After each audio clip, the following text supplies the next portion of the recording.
Salam à tous et je suis très heureux de vous retrouver pour une nouvelle vidéo. Le Maroc concède un match nul sur un score de 0-0 face à la Mauritanie. Aujourd'hui, on va faire le débrief de ce match-là, voir ce qui a été et ce qui n'a pas été. Mais dans l'ensemble, le Maroc aujourd'hui est tombé contre une équipe accrocheuse, une équipe qui ne faisait que défendre, qui a commis un nombre de fautes incalculables. Et on a également ce petit but à la fin. Moi, je n'ai pas vu leur jeu, n'hésitez pas à me dire en commentaire si vous l'avez vu. Mais en tout cas, pour cette analyse, on va tenter de rester tranquille, de ne pas s'énerver et de rester lucide.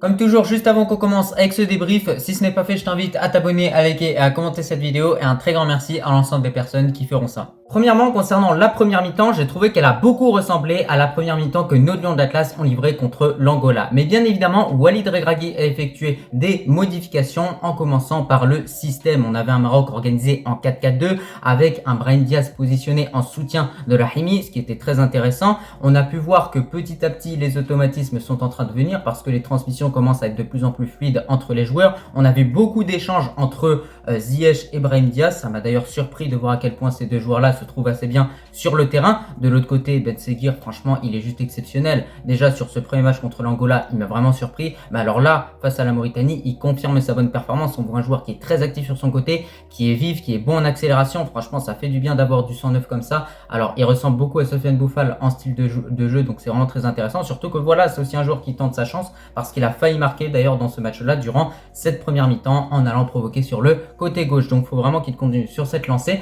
Mais sinon, concernant cette première mi-temps, j'ai relevé énormément d'éléments, mais offensivement, je trouve que l'animation offensive de façon générale a été plus intéressante. Et justement, parlons un petit peu du rôle de Rahimi durant cette première période. Moi, j'ai trouvé que sur tous les premiers ballons, il était le premier à venir un petit peu toucher le ballon. C'est-à-dire que même s'il y avait les Mauritaniens qui se mettaient devant lui, il venait quand même se battre pour essayer d'aller gratter un ballon, à gratter le moindre centimètre. Et c'est ça que j'apprécie avec ce joueur-là. Et c'est là on voit qu'il a été formé dans le championnat marocain, dans le Botola Pro, et qui se donne à 100%. Parce que ce que Rahimi a proposé offensivement, honnêtement, je vous dis, il a fait plus que El Kabi et que Nisri réuni sur le dernier match et même sur peut-être plusieurs mois pour Nisri. Moi, je vous le dis honnêtement, on a vu un joueur qui venait décrocher à certains moments, qui repartait devant. Bon, c'est toujours compliqué de le trouver forcément parce qu'en face, tu as une défense qui est très costaud, qui est en place. C'est quand même la Mauritanie. On parle d'une équipe qui est actuellement à son prime.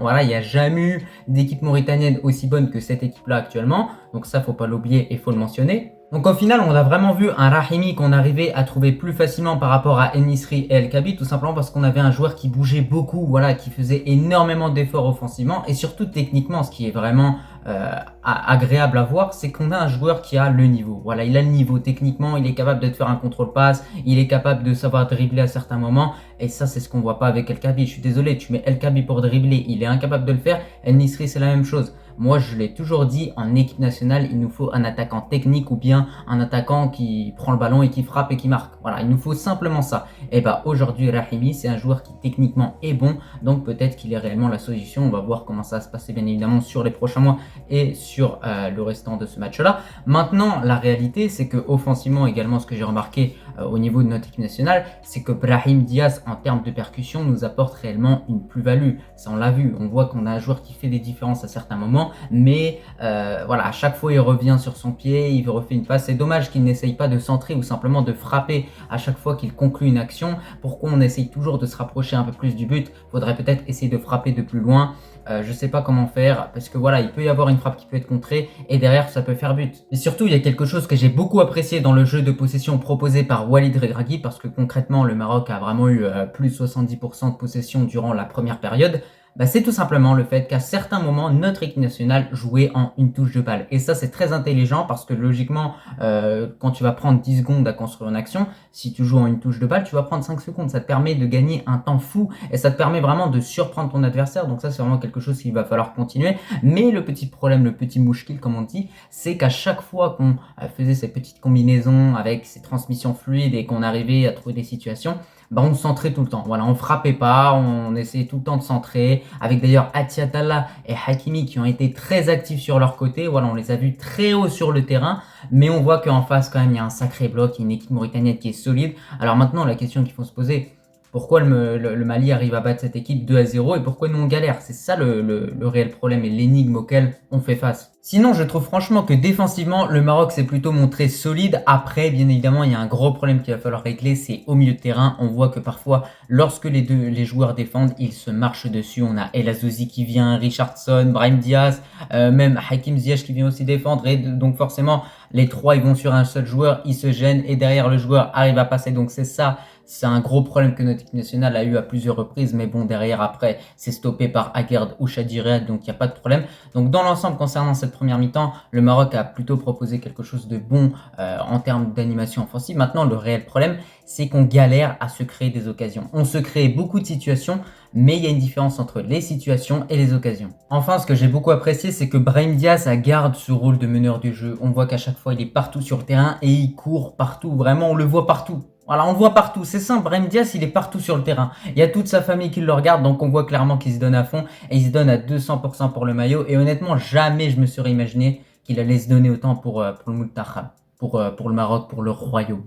Je m'attendais jamais à ce que ce jour-là, un jour, il porte notre maillot et il se donne comme ça. Franchement, c'est exceptionnel. Donc, faut qu'il continue sur cette lancée. Mais voilà, j'ai envie de le voir plus frapper. On sait que voilà, il a le pied gauche, il a le pied droit, mais on comprend pas pourquoi il frappe pas. Après, le champ devant lui, parfois, bah voilà, c'est un mur, hein, clairement. Quand tu vois les Mauritaniens en face, c'est du gros gabarit. Ça rigole pas, il se prend des coups, mais c'est pas grave. Il va s'habituer au football africain et Inch'Allah, il va devenir bien évidemment le meilleur joueur de notre équipe nationale. Désormais, si on se tourne sur cette seconde période, alors je trouve que de façon générale, il n'y a pas grand chose qui a changé. Simplement, le Maroc s'est procuré des vraies occasions de but. Des occasions qui valaient de l'or, clairement. Parce que franchement, dans ce match-là, il n'y en a pas eu 1 milliard des occasions. Il n'y en a pas eu 1 milliard, mais dès qu'on en a eu, on voulait à chaque fois grappiller le moindre centimètre. Le moindre millimètre pour s'approcher du but et marquer. Limite, t'as l'impression qu'il faut mettre le ballon sur la ligne et Nisri, il va tirer à côté aussi. Alors là, parlons de ça. Franchement, moi, en fin de match, honnêtement, j'ai pas compris pourquoi Walid Regragui, il a fait rentrer El Nisri. Il a encore rien apporté, le mec. Le mec, ça fait des mois et des mois qu'on se rend compte qu'il sert à rien. Alors, voilà, je le respecte bien évidemment comme un joueur de l'équipe nationale, mais honnêtement, qu'est-ce qu'il nous a apporté sur le terrain aujourd'hui? Dites-moi en commentaire ce que vous en avez pensé de Nisri. Il a rien apporté. Alors que de l'autre côté, Ilyas Akromash aurait dû commencer titulaire. Quand on voit le match de Ziyech qui n'est pas incroyable, qui est vraiment très basique, Ilyas Akromash sur son entrée, le gars, franchement, il a fait une forte impression à un point.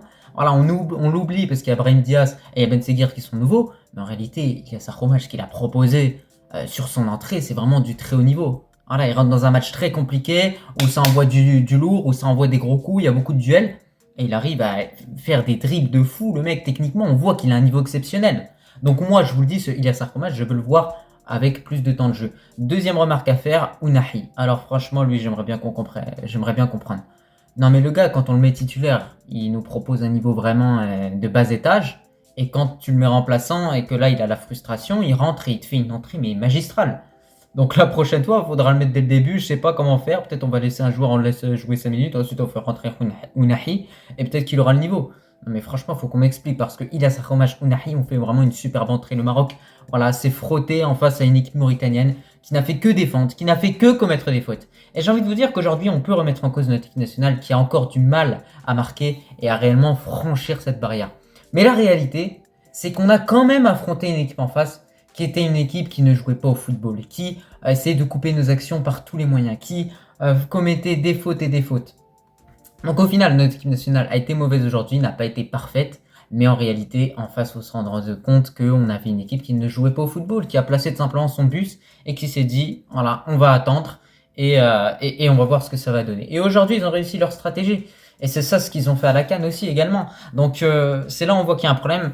Et dans ce genre de match, moi je vous le dis honnêtement, tu peux gagner grâce à un penalty, grâce à un coup franc, une frappe contrée, voilà, grâce à ce genre de choses, un but contre son camp, un corner, enfin voilà, c'est... Et malheureusement, voilà, eux ils ont du gabarit, qu'est-ce que tu veux faire au bout d'un moment? Qu'est-ce que tu veux faire? Voilà, on peut remettre en cause notre équipe nationale. Pour moi déjà, il y a un point positif dans ce match-là, c'est qu'on a trouvé un petit peu notre ligne d'attaque. Brahim Diaz, Ziyech, Ben Seguir, déjà ces trois-là, on est sûr qu'ils seront toujours alignés, je pense. Et en tant que buteur, Rahimi. Honnêtement, voilà, Nisri, franchement, je comprends pas encore une fois l'intérêt de le faire rentrer. Honnêtement, n'hésitez pas à me dire en commentaire ce que vous en pensez. En tout cas, c'est un petit peu tout pour ce débrief. Je vais pas m'éterniser puisque franchement, ce match, il m'a saoulé et il m'a vidé en termes d'énergie. Clairement, je m'attendais à une victoire de la part de nos Lions d'Atlas et je suis très déçu et je cache pas ma déception. En tout cas, je te remercie si tu as regardé ce débrief dans son entièreté et je te dis tout simplement à la prochaine. Allah al-Watan al-Malik.